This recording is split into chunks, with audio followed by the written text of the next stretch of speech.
Bonjour à tous et à toutes. Je vous retrouve pour une vidéo pratiquement improvisée sur un sujet qui me semble peu abordé. En tout cas, j'avais envie de l'aborder depuis ma propre expérience parce que c'est important d'entendre des échos de notre propre histoire chez les autres pour continuer sa route, pour ne pas rester justement englué, stocké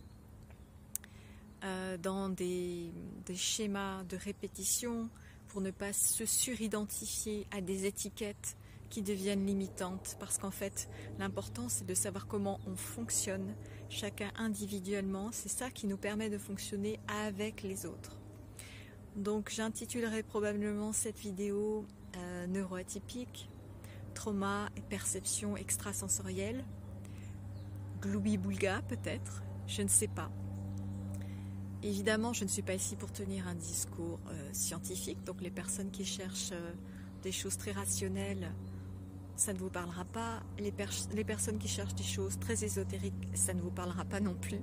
Je suis encore et toujours dans une voie du milieu où mon intention à moi, c'est de ne pas verser dans la pathologisation inutile et ne pas non plus être dans une normalisation souffrante. Donc de quoi je voulais parler en fait clairement et précisément, déjà avant de commencer, pour les personnes qui arriveraient sur cette vidéo sans connaître ma chaîne, je m'appelle Marion Dorval, je suis praticienne de Body Voice Flow. C'est une pratique que j'ai créée. Je travaille avec des personnes hautement sensibles, des artistes, des leaders d'âme, pour les aider à mieux vivre leur corps, à libérer leur voix VOX et VOIE, donc soutenir à la fois le corps et l'esprit pour une santé holistique et créatrice. Et dans cette pratique, j'inclus à la fois de la pleine conscience, du mouvement intuitif, de l'improvisation vocale, donc dans un esprit vraiment de, d'énergétisation, de nourrissement du corps, de l'âme et du cœur, et de libre expression de soi. Donc tout est déjà là, la vie c'est un chemin pour nous rappeler quelle est notre nature profonde, au-delà de toutes les étiquettes, et toutes les expériences aussi souffrantes, aussi bizarres qu'on vit soient-elles, elles sont vécues aussi par d'autres, parfois dans le plus grand secret. Et parfois elles sont partagées d'une façon qui ne résonne pas toujours avec nous. Donc juste pour redire à nouveau que ce que je dis ici n'engage évidemment que moi, et que ma chaîne n'est pas un lieu de débat, d'opinion, mais par contre les partages d'expériences sans jugement, sans évaluation sont les bienvenus. J'ai déjà longuement parlé du lien entre le trauma et la voix ici, notamment dans ma conférence sur la résilience du trauma par l'approche corps-voix-mots. Et puis les perceptions extrasensorielles, si vous me lisez dans ma newsletter, vous savez que c'est assez fréquent que je parle de ça, parce que pour moi en fait c'est juste naturel. Ce qui est extrasensoriel, en fait, ce qui est désigné comme extrasensoriel, c'est simplement des informations qu'on perçoit, qu'on reçoit, qu'on canalise, qui sont en dehors des 5 sens communément admis. Moi, je considère qu'on ne sait pas combien de sens on a à notre disposition, parce qu'en fait, on ne peut pas savoir ce qu'on ne sait pas. On a établi qu'il y avait un 6e sens. On peut aussi parler de 7e et 8e sens avec l'interoception, la proprioception, mais il y en aurait des tas d'autres en fait. Et les mots sont insuffisants pour décrire ce qu'on peut sentir, ressentir, percevoir, parfois très à l'avance quand on est dans le cadre de prémonition, de signes avant-coureurs, et parfois sur le moment même quand on est en contact avec un être, un événement, et qu'on peut du coup savoir en fait certaines choses, avoir des connaissances sur le passé ou sur le futur, sur ce qui peut arriver à quelqu'un ou nous arriver à nous, de manière très fugace parfois, de manière très claire, de manière diffuse. Ça c'est selon chacun évidemment. Je ne suis pas venue ici pour faire un catalogue. Simplement rappeler que tout ça c'est complètement naturel, encore une fois. Donc c'est normal dans le sens où ça n'est pas éradiqué. J'en ai parlé aussi souvent dans mon livre Corpus, la délicate articulation du genou, où justement je parle de ce que je peux percevoir dans l'invisible, dans la communication avec les morts, Donc pour moi c'est quelque chose de simple et de familier, dans le sens où j'ai grandi avec l'idée que les morts n'étaient pas morts, qu'ils nous entourent, qu'on peut communiquer avec eux, qu'ils peuvent communiquer avec nous.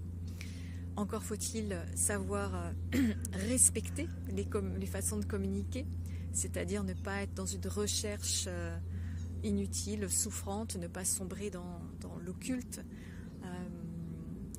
Évidemment que j'ai été aidée en ce sens parce que, peut-être en tout cas, parce qu'il y a à la fois des raisons personnelles, familiales et puis aussi environnementales, contextuelles. J'ai grandi en Bretagne et c'est vrai que là-bas le folklore autour des créatures dites invisibles est très vivant. La religion est très présente, mais aussi le paganisme. Donc il y a toutes sortes de légendes qui gravitent et moi je suis persuadée que même si on n'a pas une culture très étendue à ce sujet, ça se transmet en fait de corps à corps et de cœur à cœur, de génération en génération. Donc il y a toujours des bribes qui transparaissent et du coup j'ai toujours été naturellement reliée à cette connexion, prier les morts, demander de l'aide aux morts, avec une tendance par contre à sombrer dans une foi superstitieuse où finalement on attendait de l'invisible des ressources qui n'existaient pas en vrai. J'ai aussi grandi au contact de beaucoup de ressources, on va dire, ésotériques autour de l'astrologie, de la divination. Je rigole parce que je repense que oui, quand j'étais petite, j'avais aussi des lectures qui traînaient à la maison que je prenais pour moi. Donc, par exemple, les livres de l'Obsang Grandpa, je ne sais pas si ça vous dit quelque chose. Je pense que c'était sur la vie après la mort, tout ça. Bon, après, on a découvert que c'était une vraie fumisterie, que cet homme-là était un imposteur. Mais je lisais aussi les livres de Raymond Moody, par exemple, sur les expériences de mort imminente. À l'époque, ça s'appelait les NDE. Je crois qu'on disait simplement NDE. Il n'y avait pas le terme en français EMI. Et donc tout ça pour moi c'était ok, je savais que ça existait, j'avais pas finalement le choix. Vous savez comment c'est, on grandit dans un environnement, on connaît que ce qu'on connaît, on peut pas savoir comment ça se passe forcément à l'extérieur. Je savais que c'était quand même secret, en tout cas on m'avait expliqué qu'il fallait pas non plus trop parler de tout ce qui était justement les pouvoirs extrasensoriels, les perceptions extrasensorielles, que ça devait quand même rester tenu dans une sphère privée parce que ça pouvait faire peur aux autres et qu'on pouvait aussi être traité de fou quoi, quelque part. Et puis voilà, c'est très marrant, je trouve maintenant de voir que le terme de sorcière est revenu super à la mode et qu'on essaie de réhabiliter certaines choses qui en fait il n'y a rien en fait à s'attribuer quoi. On est tous capables de percevoir des choses. Et là j'ai évoqué simplement un aspect, mais il y a aussi tout ce qui est la nature. J'ai des textes entiers dans ce livre Corpus où je parle de comment je communique avec un arbre en particulier, près duquel je suis là aujourd'hui d'ailleurs, et tout ce qu'on peut sentir à travers le toucher avec un arbre, avec le souffle du vent. Pour ma part, je suis aussi très en résonance avec la culture japonaise qui explore beaucoup ça. Les kami, ça vous dit peut-être quelque chose. C'est aussi des créatures qu'on retrouve évidemment de façon universelle dans tous les territoires du monde. Ça passe pour du folklore, mais au Japon, c'est vrai que c'est plus intégré dans la vie quotidienne. Donc ça passe, on va dire, la barrière du bizarre, dangereux ou foufou ou naïf, etc. C'est plus naturel, on va dire. Tout, en fait, ce qui relève du chamanisme peut se décliner de façon très anodine et sans avoir une maîtrise forcément complète par ce qu'on fait comme expérience. Donc je suis très certaine que si vous m'écoutez encore, c'est que vous aussi vous sentez la présence peut-être d'autres créatures, d'autres êtres, tout simplement sans mettre ces mots-là, mais vous sentez que vous êtes guidé, soit par un ange, soit par un ancêtre ou une personne proche qui est décédée, tout simplement guidé par les éléments naturels. C'est quelque chose dont moi j'ai fait l'expérience au cours des années passées aussi. J'ai appris comment les plantes pouvaient vraiment m'aider. Je suis très guidée par les plantes.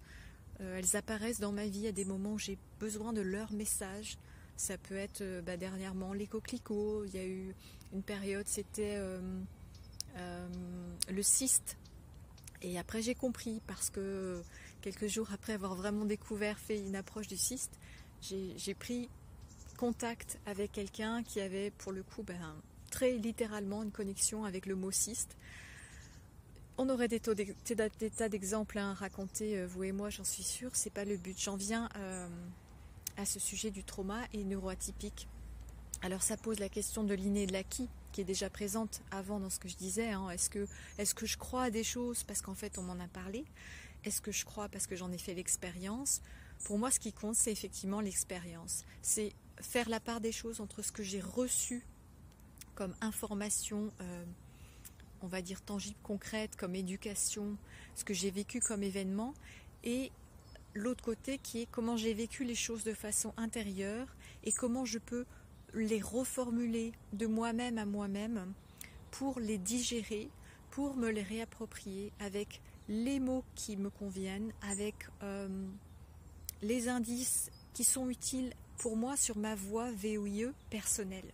Et ça, c'est très important, parce qu'on a vite fait, bien sûr, de sombrer dans le côté, encore une fois, ésotérique, mais ésotérique New Age, foi superstitieuse, enfin bref, ça peut même devenir une addiction, et en fait, n'avoir aucun discernement et s'illusionner soi-même, au lieu de reconnaître que les choses sont à la fois naturelles et puissantes, et de revenir à cette humilité, de dire on ne sait pas ce qu'on ne sait pas.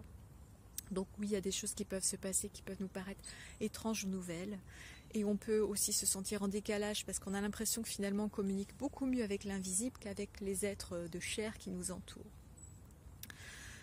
Être neuroatypique, qu'est-ce que j'entends par là, moi personnellement? Et qui n'est pas forcément la définition de tout le monde. Donc en fait, j'utilise neuroatypique parce que j'ai l'impression que neurodivergence, c'est pas très usité dans la sphère francophone, ou en tout cas en Europe. Donc vous me direz dans les commentaires, ça m'intéresse de savoir, parce que quand je présente mes services, parfois je dis neuroatypique, mais plus souvent je dis je suis neurodivergente, et il se trouve que j'ai aussi pas mal de clients neurodivergents. Et neurodivergent, ça inclut actuellement, dans la définition qu'on trouve sur le net, à la fois l'autisme, TSA, qui est un spectre, mais aussi toutes les formes 10, donc dysorthographique, dyslexique, dyscalculique, dyspraxique, etc. Le syndrome de la Tourette, la bipolarité. Et c'est pas fermé, évidemment. Je pense que, moi, dans la perception que j'en ai, ça désigne surtout des gens qui ont une haute sensibilité et qui la vivent de manière souffrante, et qui du coup ont besoin de se reconnaître sous cette étiquette-là, pas seulement, mais en tout cas en partie, pour signifier que leur façon de penser, de raisonner, se fait à partir d'un vécu sensoriel très fort. En tout cas, moi, j'attache pas mal d'importance à cette sensorialité, beaucoup plus qu'à une façon de raisonner. Parce que tout ce qu'on va en fait établir comme pensée, comme pont, comme connexion, y compris en arborescence, y compris de façon kinesthésique, y compris de façon synesthésique, ça vient d'une sensorialité très développée, je dirais presque animale, et qui est souvent inhibée, non pas parce qu'elle ressemblerait à quelque chose de sauvage, mais parce qu'au contraire, elle est parfois tellement fine et subtile qu'elle est presque comme inaccessible en apparence au reste du monde, je dirais. Là encore, il y a cet écueil du coup de se dire, en fait, je pense pas comme les autres, je ressens pas comme les autres, je ressens beaucoup plus et beaucoup plus finement, donc je suis en décalage forcément, et je suis condamnée à ce décalage toute ma vie. Non, c'est vraiment une question d'échelle et de fluidité et de porosité. Alors j'avais juste pris quelques notes par rapport à ça. Donc le trauma, lui, en fait, je vous rappelle que ça désigne non pas un événement traumatique en tant que tel, mais plutôt ce qui va se mettre en place suite à un événement ponctuel ou récurrent traumatique.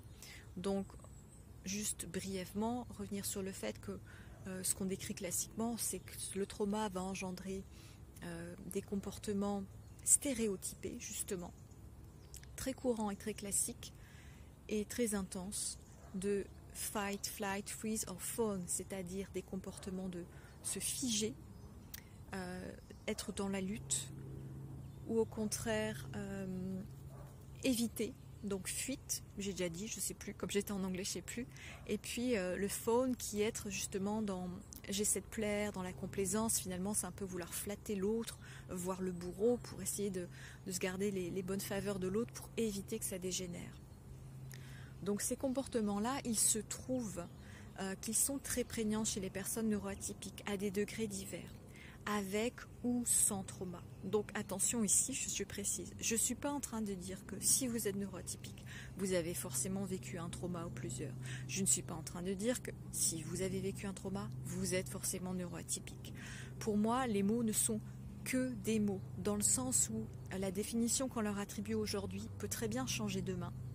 Et elle peut très bien être vécue très différemment d'une personne à l'autre. Donc encore une fois, ce qui compte, c'est l'expérience. Et ne restez pas collés à ces étiquettes. Prenez finalement le reste de ce que je dis. Si ça peut vous aider d'une façon ou d'une autre là où vous en êtes, c'est très bien. Parce que mon but n'est pas que vous vous disiez « Ah, avec ce que tu es en train de dire, je me demande si je ne suis pas neuroatypique, il faut à tout prix que je me renseigne parce que c'est peut-être grave. » Non. « Ah, ben finalement, j'ai peut-être vécu un trauma sans le savoir, il faut vraiment que j'explore de ce côté-là. » Non. Ou peut-être que oui. J'en sais rien, ça c'est vous qui êtes libre et responsable de ce que vous allez faire de ce que je dis. Je ne suis pas là pour induire des choses, pour vous dire qui vous êtes, absolument pas.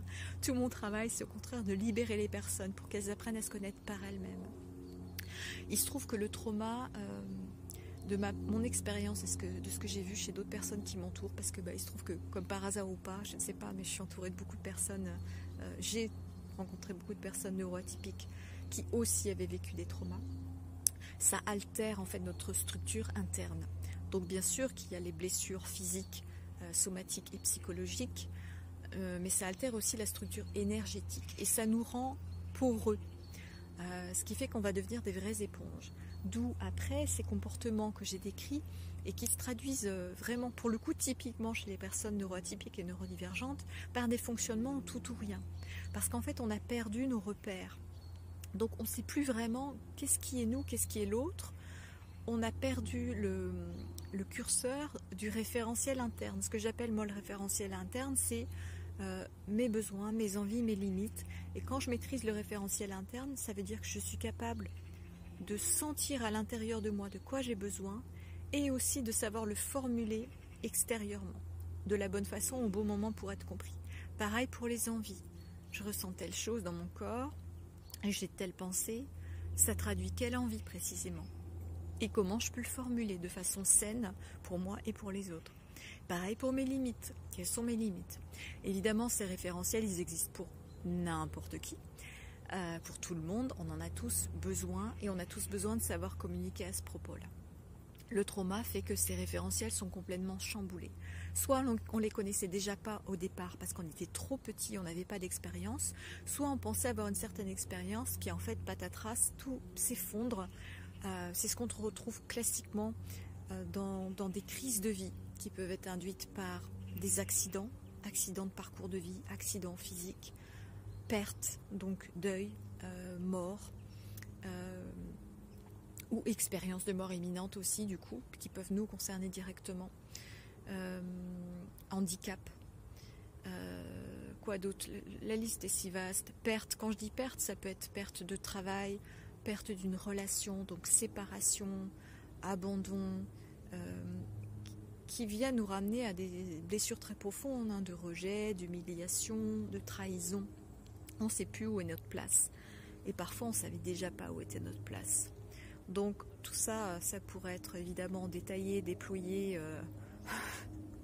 pendant des heures et des heures. Ce n'est pas le but. Ce que je voulais dire ici, c'est que l'expérience du trauma vient nous fracasser, sans forcément qu'on s'en rende compte à ce moment-là, parce qu'on a chacun nos façons de réagir. On peut tout à fait se blinder, justement, être dans ce tout ou rien. Beaucoup de personnes qui m'écoutent se reconnaissent comme hypersensibles et démontrent parfois un comportement hyposensible, ce qui fait que les autres vont justement les rechier en se disant « mais toi, finalement, elle vous rejette ou elle pense très fort. En fait, cette personne, je ne la comprends pas, elle est vraiment distante, elle est froide, j'arrive pas à connecter avec elle. » Et si on va creuser sous la surface, et si on est suffisamment sensible soi-même, on sait reconnaître que c'est une hypersensibilité, mais qui est vécue en extériorisation de façon hypo, avec une carapace pour se blinder, pour ne pas revivre le trauma. Mais les trous, les porosités, elles restent là tant qu'on n'a pas fait le chemin de résilience. Le chemin n'est pas aller d'un point A à un point B et puis hop, c'est fini. Ça continue. Le but d'une vie, c'est de grandir, donc c'est-à-dire de s'exposer à la lumière, de révéler sa nature profonde, de s'élever tout en ayant les pieds bien sur terre. Cette porosité dans la structure énergétique, elle vient nous rendre encore plus réceptifs justement à tout ce qui est de l'ordre du subtil. Et je dis ça parce qu'il y a beaucoup de personnes qui m'écoutent qui vont se reconnaître là aussi, qui savent qu'en fait, suite à un trauma, un accident de parcours, une rencontre bouleversante, un voyage peut-être initiatique, que sais-je, ça peut prendre des allures très variées, hein, qui parfois ne paraissent pas traumatiques en tant que telles, mais en fait qui sont, pour résumer, chamboulantes, bouleversantes, renversantes. Ces expériences-là vont engendrer une extrasensorialité accrue. Et puis vous allez vous rendre compte que vous percevez des choses que vous ne perceviez pas avant. Donc c'est normal, c'est naturel. En fait, ce qui n'est pas normal, quelque part, si je voulais pousser le bouchon, c'est de ne pas vous être rendu compte que vous aviez déjà ces capacités-là et de ne pas avoir conscientisé tout ça. Donc, ça n'a absolument rien de grave, évidemment, de rien avoir senti avant. C'est juste le cerveau qui cachait les choses. Encore une fois, on est tous capables de ça, avec ou sans trauma, Dieu merci. Il n'y a pas besoin d'être traumatisé. Et je rappelle encore une fois que par contre du trauma, on en a tous à différentes échelles. Et que le premier trauma qu'on vit tous, c'est le trauma de la naissance en fait. C'est cette séparation originelle de la matrice, de l'utérus, de la mère, et l'arrivée sur Terre avec, voilà mon gars, maintenant, il faut que tu te mettes au boulot, tu as les pieds sur Terre, tu n'es plus relié directement à tes vies d'avant, au divin et aux générations d'avant non plus. Il faut que tu fasses ton chemin tout seul. Tu vas être aidé par les autres qui t'entourent, par aussi effectivement ce que tu perçois de l'invisible, mais ça va être à toi de te dépatouiller pour t'individuer, pour trouver ta voie personnelle dans le monde, avec les autres, mais en étant toi. Donc il y a une part du boulot que tu fais tout seul, c'est clair, mais les autres sont aussi là pour t'aider, y compris ces perceptions extrasensorielles, y compris ce sentiment d'être différent, avec cette vérité, effectivement, d'avoir peut-être un fonctionnement neurocognitif avéré différent, qui te fait peut-être sentir dans une minorité, mais à la limite on s'en fout, ça n'appartient qu'à toi, parce qu'en fait, quand on est sur notre voie personnelle, on est seul avec nous-mêmes. On a juste à prendre les indices autour de nous, y compris extrasensoriels, qui viennent nous confirmer, nous renforcer dans cette idée que, ok, ce que je vis n'appartient qu'à moi, ne ressemble qu'à moi, est là pour m'aider, me nourrir et me faire grandir. Donc pour terminer et pas épiloguer, parce que c'était assez spontané, en fait, c'était juste pour voir si ça faisait écho, et puis aussi pour fournir des pistes pour les personnes avec qui ça fait résonance. L'important, c'est de savoir reconnaître ce qui se joue dans notre expérience. Il n'y a pas besoin d'explication en tant que telle. Forcément que quand on est neuroatypique et en plus qu'on a vécu du trauma, on a besoin de rationaliser les choses pour sortir de l'insécurité et pour comprendre les processus. C'est très important si vous êtes dans ce cas-là, vous le savez, vous avez besoin de comprendre comment ça marche. Pour vous rassurer, pour avoir aussi une longueur d'avance en fait, au cas où ça serait dangereux, au cas où il faudrait à nouveau se retourner, adapter un nouveau comportement et tout. Donc, de par mon expérience personnelle à moi, on va dire, avec ce que j'ai pu expérimenter de façon, on va dire, plus ou moins naturelle, de par mon éducation, comme j'évoquais au début, mon environnement, et puis après avec des chocs, des initiations, on va dire, assez bouleversantes. Là, ça a été effectivement aussi, comme on va dire, des montées de lumière, hein, s'apercevoir que, ok, pour moi, c'était évident, naturel, que, bien sûr, il y a des personnes qui savent communiquer avec les morts, bien sûr, il y a des personnes qui voient dans l'invisible, bien sûr, il y a d'autres créatures qui nous entourent, mais j'en avais pas forcément fait l'expérience concrète plus que ça. Pour moi, ça existait, c'était naturel, mais il y avait certaines choses qui me faisaient un peu peur. Et puis, il y a eu toute une période où c'est comme monter en puissance, c'était beaucoup plus prégnant. Et je me suis laissée traverser. J'ai cherché de l'aide aussi parce que c'était un peu flippant, je dois le dire.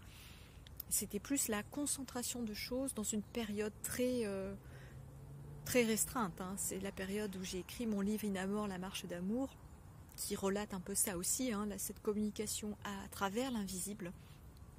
Et ça a été un chemin d'initiation, où là en fait le boulot que j'ai fait, et qui est certainement aussi le vôtre, que vous faites certainement déjà, peut-être sans le savoir, c'est d'apprendre à faire confiance à ce que vous sentez. Parce qu'en fait, si vous le sentez, si vous le percevez, c'est que vous avez les capacités énergétiques, que votre corps, votre structure énergétique, votre cheminement spirituel vous rend mûr en fait pour cette étape-là. Et pour continuer, il suffit simplement à la fois de se laisser porter un peu, et de deux, de bien garder les pieds sur terre, c'est-à-dire vraiment retrouver de l'ancrage, faire toutes les activités, les pratiques possibles pour faire circuler l'énergie, pour ne pas rester en haut justement, pour ne pas que ces perceptions extrasensorielles redeviennent un prétexte pour le mental à nourrir des discours intellectuels, conceptuels qui vont vous garder perché.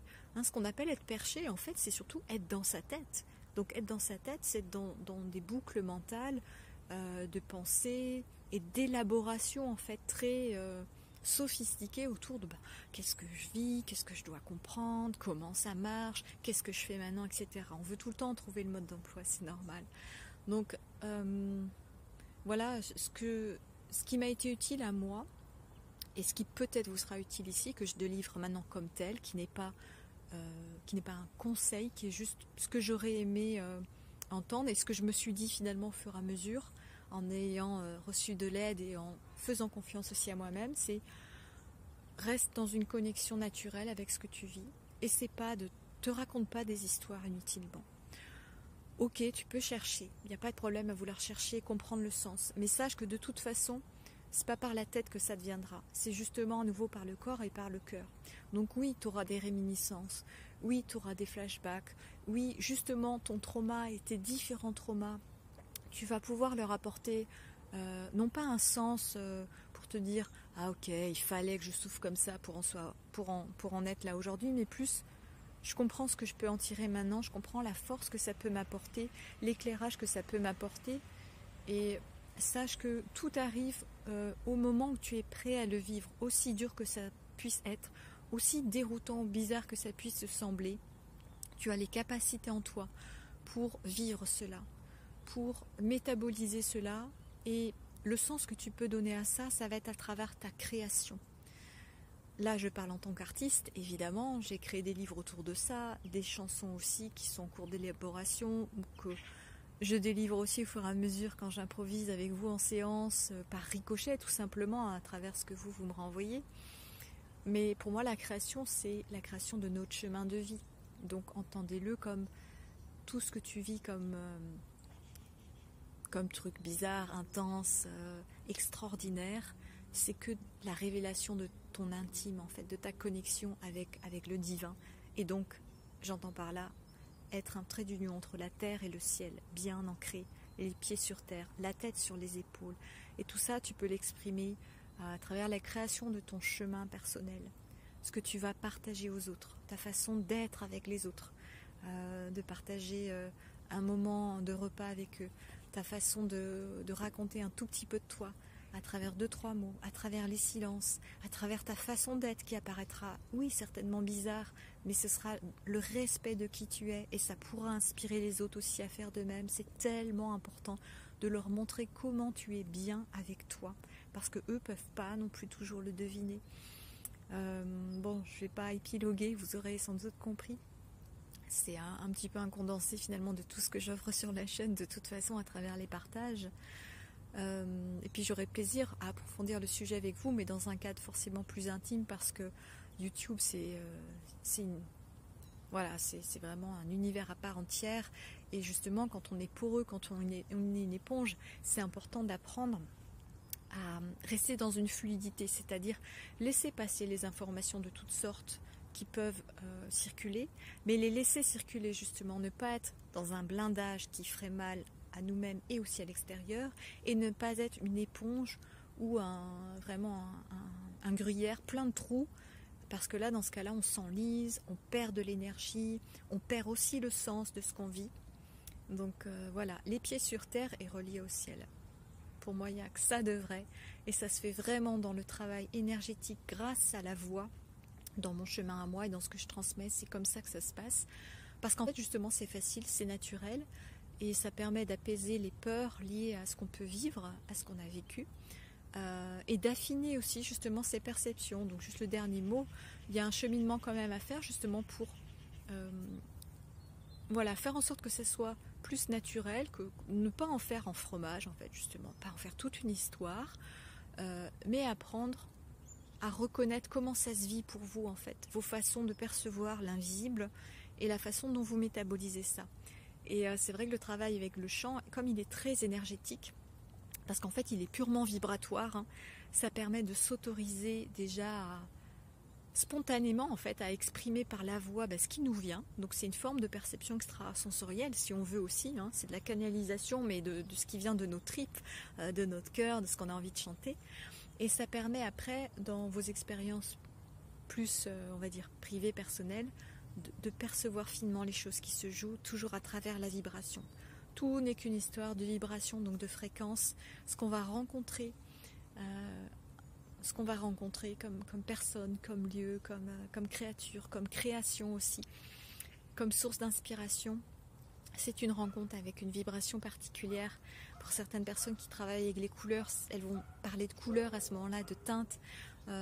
Pour ceux d'entre vous qui êtes musiciens, vous allez peut-être justement sentir la note particulière d'une personne, d'une rencontre, d'une œuvre, d'un lieu. Pour d'autres qui travaillent avec le toucher, ça va être plus en termes de texture. Enfin voilà, moi c'est tout un vocabulaire que j'utilise, ces trois-là en tout cas à la fois parce que ça me parle énormément et parce que pour moi la voix est justement à la fois couleur, toucher, texture et aussi bien sûr notes, vibrations musicales, fréquences, etc. Bref.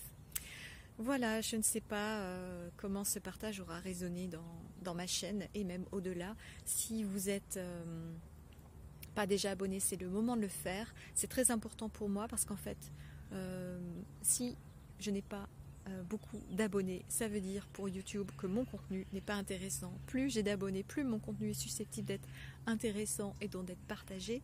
Pour vous, ça vous demande un clic. Ça ne vous engage en rien du tout. Ça ne vous oblige pas à regarder les vidéos. Mais pour moi, ça me fait un abonné de plus et donc une chance de plus de toucher les personnes qui peuvent être inspirées, aidées, pourquoi pas libérées, à travers ce que je partage ici de façon personnelle et puis aussi à travers la pratique du Body Voice Flow dans laquelle je vous retrouve régulièrement. Donc je ne sais pas quelle sera la prochaine vidéo parce que je ne sais pas quand je programmerai celle-ci. En tout cas, si vous souhaitez approfondir le sujet, il y a le cercle le plus intime des webinaires Processus créatif de vie, questionnement, quête et Qi, QI comme Qi, la force vitale en médecine chinoise. Donc vous pouvez vous joindre à nous tous les mois. Vous avez une offre découverte pour cela où vous pouvez découvrir ce safe space, espace sécure et bienveillant pour recevoir des questions, échanger des questions, cheminer ensemble, s'inspirer, s'élever tout en restant bien ancré sur terre. C'était important pour moi de rabâcher un petit peu, c'est vrai, cette précision que rester relié à la terre, bien groundé, la tête sur les épaules, les idées claires, en accueillant ce qui vient, en le filtrant, en le métabolisant avec joie, avec simplicité, avec humilité. On est juste un processus en cheminement. Prenez soin de votre voix VOX, VOIE. À tout bientôt.